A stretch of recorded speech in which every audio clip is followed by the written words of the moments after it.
برادران اسلام اور عزیز ساتھیوں، آپ حضرات کی خدمت میں گزشتہ ہفتے تمہیداً چند باتیں عرض کی تھی جو اس جمعہ کا مقدمہ بھی کہہ سکتے ہیں۔ آپ حضرات کے ذہن میں یہ بات ہوگی کہ یہ مہینہ کون سا مہینہ ہے۔ یہ مہینہ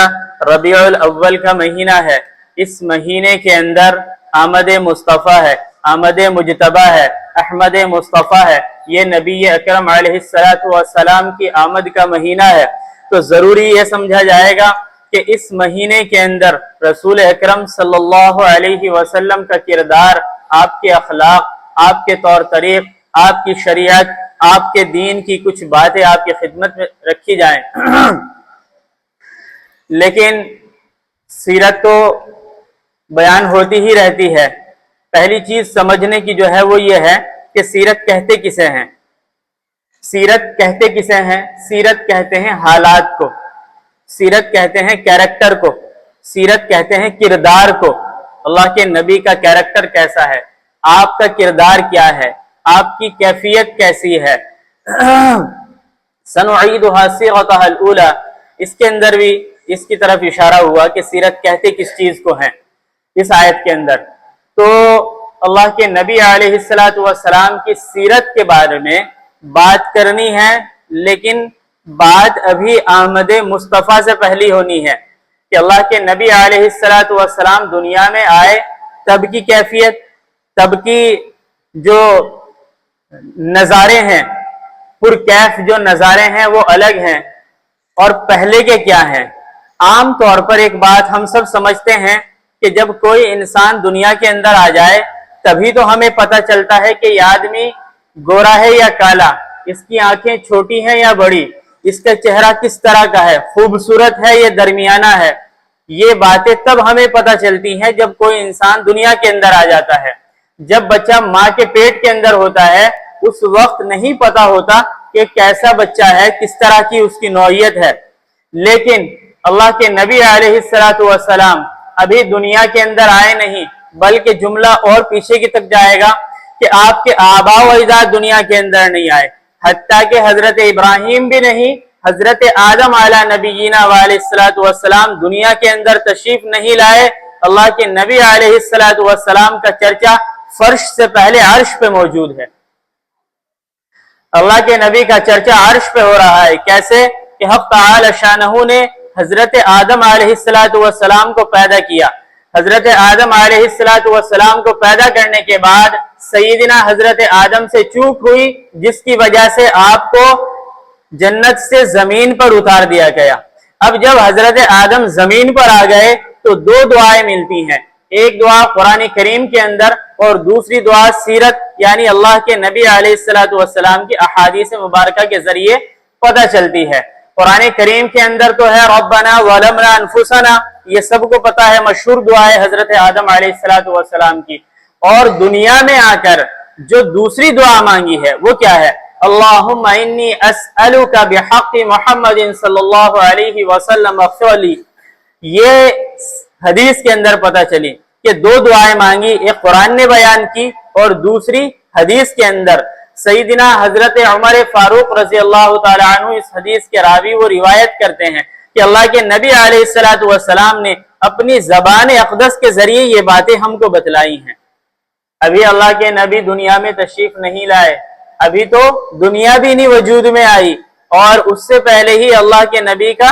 چرچا ہونا شروع ہو گیا عرش کے اوپر۔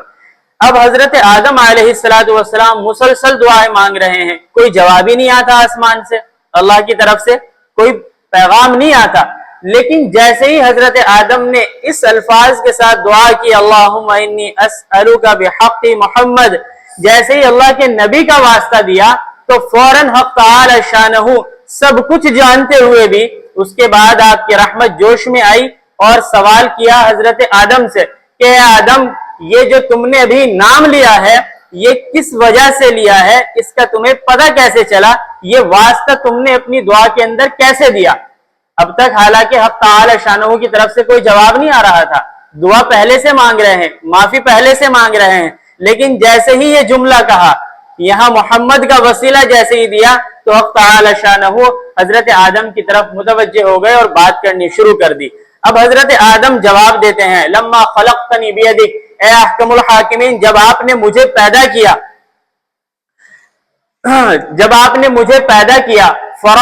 فنفخت فیہ من روحی، اور میرے جسم کے اندر روح ڈالی، فرفع رأسہ، تو میں نے اپنے سر کو اٹھایا، فرأیت، تو میں نے دیکھا، لما عرش کے اوپر اللہ کے نبی علیہ السلام کا نام لکھا ہوا ہے، لا الہ الا اللہ محمد رسول اللہ۔ یہ حضرت آدم علیہ السلام نے پھر جواب دیا احکم الحاکمین کو کہ جب آپ نے مجھے پیدا کیا، میں نے اپنا سر اٹھایا، میں نے کیا دیکھا کہ عرش پر آپ کے نام کے ساتھ ایک دوسرا نام بھی لکھا ہوا ہے، اس لیے اب میرے دل کے اندر یہ بات آئی کہ جب سے دعا کر رہا ہوں قبول نہیں ہو رہی ہے، جس ذات کا نام آپ کے نام کے ساتھ لکھا ہوا ہے وہ ضرور اس دھرتی کی سب سے عظیم ہستی ہے، تو اس لیے میں نے اس ذات کا واسطہ دیا تو آپ کی رحمت میری طرف متوجہ ہو گئی۔ حق تعالی شانہ نے جواب دیا کہ بات یہ نہیں ہے، بات یہ ہے کہ اگر محمد کو پیدا نہ کرنا ہوتا تو آدم آج تیری بھی تخلیق نہ ہوتی، کہ یہ تخلیق ہی اس ذات کی وجہ سے ہوئی ہے، یہ دنیا، یہ میں نے آدم تمہیں پیدا جو کیا صرف اس وجہ سے پیدا کیا کہ مجھے اپنے محبوب کو پیدا کرنا ہے، مجھے محمد کو پیدا کرنا ہے، اس وجہ سے آپ کی تخلیق ہوئی ہے۔ تو آپ دیکھیں کہ اللہ کے نبی ابھی دنیا میں نہیں آئے، دنیا بن گئی، حضرت آدم پیدا ہو گئے، لیکن چرچا کہاں ہے؟ اللہ کے نبی کا عرش پر ہے۔ اور میں نے بات یہ کہی تھی کہ کسی کا چرچا تب ہوتا ہے جب وہ دنیا میں آ جاتا ہے، تبھی ہمیں پتہ چلتا ہے کالے گورے کا خوبصورت یا بدصورت کیسا ہے، لیکن آپ دنیا میں نہیں آئے، چرچا آپ کا پہلے ہی شروع ہو گیا۔ پتہ یہ چلا کہ نبی کو کسی کے دنیا کے اندر علم حاصل کرنے کی ضرورت نہیں، کسی سے علم حاصل کرنے کی ضرورت نہیں، جیسے کہ دستور کے مطابق بچہ بڑا ہوتا ہے، پھر مدرسے جاتا ہے، پڑھتا ہے، لکھنا سیکھتا ہے، اس چیز کی نبی کو ضرورت نہیں۔ حضرت آدم نہ مدرسے میں گئے، نہ کسی سے علم حاصل کیا، لیکن خود بخود پڑھتے چلے گئے کہ آپ نے مجھے پیدا کیا، آپ نے میرے جسم کے اندر روح ڈالی، اور پھر جو عرش پر لکھا ہوا تھا اس کو دیکھ کر آپ نے پڑھا۔ تو آپ کو کسی سے تعلیم کی ضرورت نہیں، نبی جو ہے ڈائریکٹ اللہ کا شاگرد ہوتا ہے، اللہ تبارک و تعالی اپنی طرف سے اس کے اوپر علم کے جو ثمرات ہیں ان کو کھول دیتے ہیں۔ تو یہ بات واضح ہوئی۔ دوسری چیز یہ ہے کہ اللہ کے نبی علیہ السلام کی آمد سے پہلے ایک اور واقعہ ہوا ہے، آپ حضرات جانتے ہیں، ابرہہ والا، کہ یہ یمن سے لشکر لے کر آیا اور اس کا آنے کا مقصد یہ تھا کہ میں بیت اللہ کو ڈھا دوں، شہید کر دوں بیت اللہ کو۔ یہ راستے میں بڑی افراتفری کے ساتھ، اور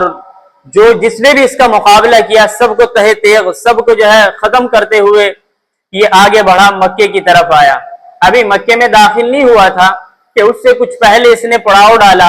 اور وہاں اس نے اپنی بادشاہت، اپنی طاقت، اپنی وجاہت کا اظہار کرنے کے لیے حضرت عبد المطلب کے 200 اونٹ جو چر رہے تھے ان کو اس نے پکڑ لیا۔ مقصد اس کا یہ تھا کہ مال پر حملہ کروں گا تاکہ بیت اللہ میرے حوالے کر دیا جائے۔ آج اگر کوئی ہمارے مال پر حملہ کرتا ہے تو ہم ٹوٹ جاتے ہیں، ہمارے اندر سے جو سخت ہمت ہوتی ہے وہ ختم ہو جاتی ہے۔ تو یہی اس نے پالیسی اپنائی کہ ان کے اونٹ پکڑ لیتا ہوں، 200 اونٹ، جب یہ اونٹ پکڑ لیے جائیں گے تو بیت اللہ یہ خود بخود میرے حوالے کر دیں گے۔ اور یہ ہاتھیوں کا پورا لشکر لے کر آیا ہے۔ آپ حضرات نے سنا بھی ہے، پڑھا بھی ہے، سورہ فیل کے اندر الم تری کیف فعل ربک، اس سورت کے اندر اسی واقعے کو حق تعالی شانہ نے بیان کیا ہے۔ اور یہ واقعہ اللہ کے نبی کی آمد سے 50 یا 55 دن پہلے کا ہے۔ تو الغرض حضرت عبد المطلب آتے ہیں اس کے پاس، ابرہہ کے پاس۔ اللہ تبارک، میں بات یہ کہہ رہا ہوں کہ اللہ تبارک و تعالی نے نور محمدی جو سینہ بسینہ یا پیشانی در پیشانی منتقل ہوا ہے، وہ حضرت عبد المطلب کے اندر دیکھیں کہ آپ کی پیشانی کے اندر نور محمدی ہے، تو آپ کے چہرے کے اندر اللہ نے وجاہت رکھی ہے کہ سامنے والے آدمی پر روب پڑتا ہے۔ اب ابرہہ کے پاس جب آئے تو علماء نے لکھا کہ ابرہہ یہ تاب نہ لا سکا کہ میں عبد المطلب کے سامنے تخت پر کیسے بیٹھا رہوں، اب اس کے غرور نے اور اس کے اپنے ایک بادشاہ والی جو کیفیت ہوتی ہے، اس نے اس کو یہ تو اجازت نہیں دی کہ عبد المطلب کو اپنے ساتھ تخت پر بٹھا لے، بلکہ یہ خود تخت سے اتر گیا اور آپ کو اپنی برابر میں بٹھایا، اور اس نے خود بات شروع کی کہ کس لیے آنا ہوا، کیونکہ یہ تو اپنے مقصد کو عبد المطلب نے جو جواب دیا ہے وہ جواب بڑا جامع ہے۔ عبد المطلب نے جواب یہ دیا کہ میں جو آیا ہوں انا رب الابل، کہ میں اونٹوں کا رب ہوں، میں اونٹوں کا مالک ہوں، میں اپنے اونٹوں کے لیے آیا ہوں۔ وَلِلْبَيْتِ رَبُّهُ، اور بیت اللہ کا رب تو اللہ ہے، میرے اونٹ مجھے دے دیے جائیں۔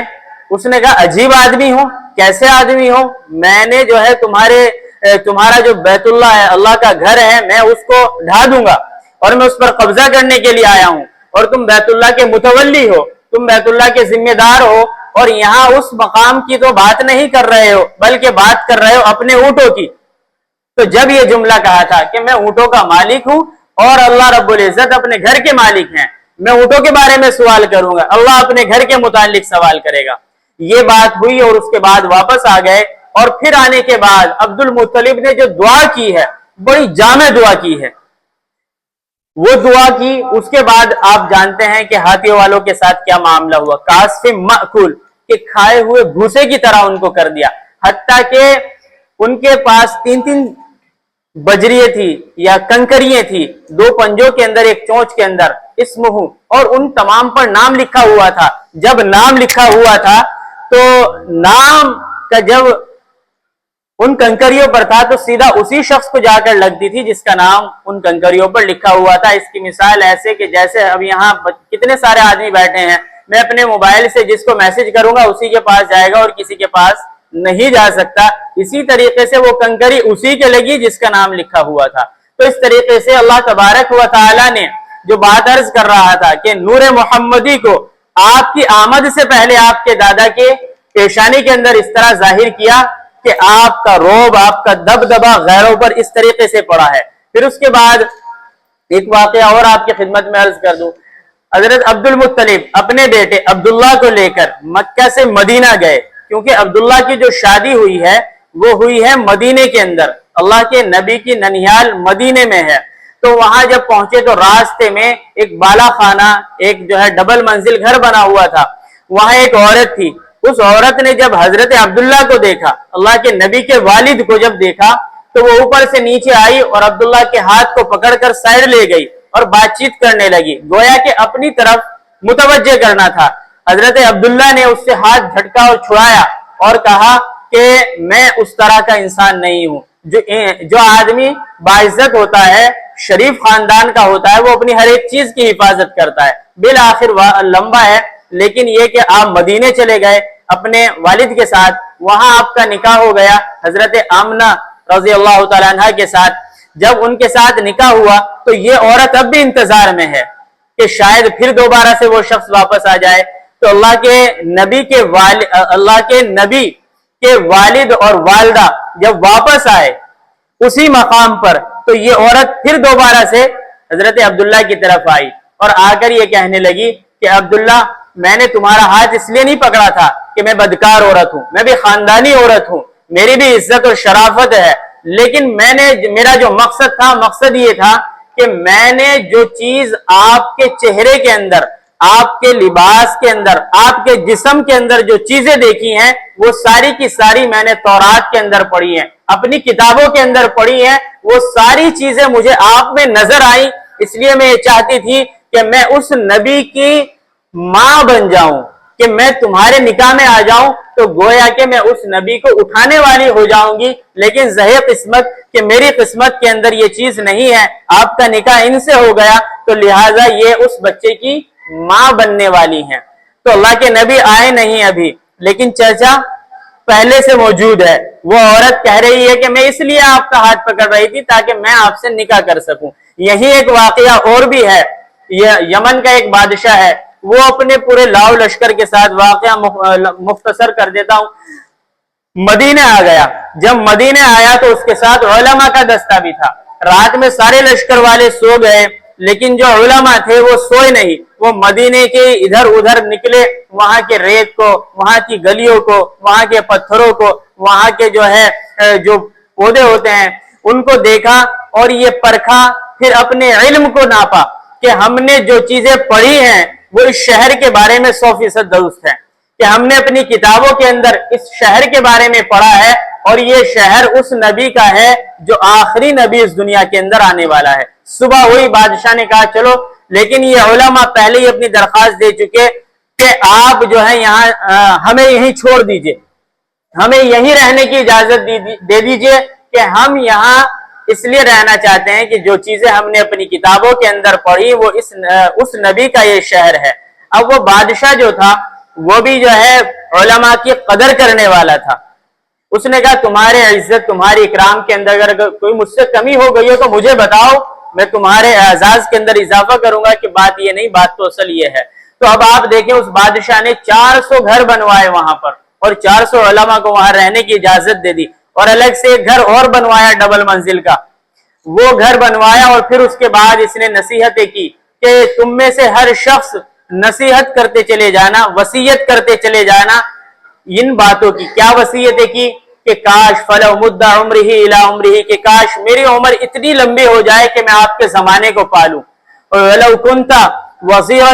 کہ کاش میں آپ کا وزیر بنوں، آپ کا چچا زاد بھائی بنوں، کوئی آپ پر حملہ کرے میں آپ کے اس دشمن کا مقابلہ کروں، آپ کے تحفظ کے اندر میں اپنے سینے کو سامنے کر دوں کہ اگر وہ حملہ کرے تو میرے سینے پر وہ وار ہو۔ یہ درد، یہ کیفیت اس بادشاہ نے تحریر کر ان علماء کو دے دیا۔ علماء لکھتے ہیں کہ مدینے کے اندر جو صحابہ ہیں وہ انہی کی اولادوں میں سے ہیں، اور وقت ہو گیا، ورنہ آگے بات یہ ہے کہ جب اللہ کے نبی ہجرت کر کے آئے تو دعوہا، اپنی اونٹنی کو چھوڑ دیا، کیونکہ اللہ کے نبی نے قبا کے اندر مقام قبا میں پہلے اپنا پڑاؤ ڈالا تھا 8 دن کے لیے، اس کے بعد پھر آگے گئے، اور تمام نے کوشش کی کہ کسی طرح اللہ کے نبی ہمارے گھر آ جائیں، لیکن اللہ کے نبی نے کہا اس اونٹنی کی رسی کو چھوڑ دو، یہ جس گھر میں چاہے گی، جہاں اللہ چاہیں گے وہاں بیٹھ جائیں گے۔ وہ جو ڈبل منزل گھر بنوایا تھا وہ اس بادشاہ نے بنوایا تھا جو حضرت ابو ایوب انصاری کے یہاں اللہ کے نبی کی اونٹنی پہنچی ہے، اور ڈبل منزل وہ جو مکان تھا وہ اس بادشاہ کا بنوایا ہوا تھا۔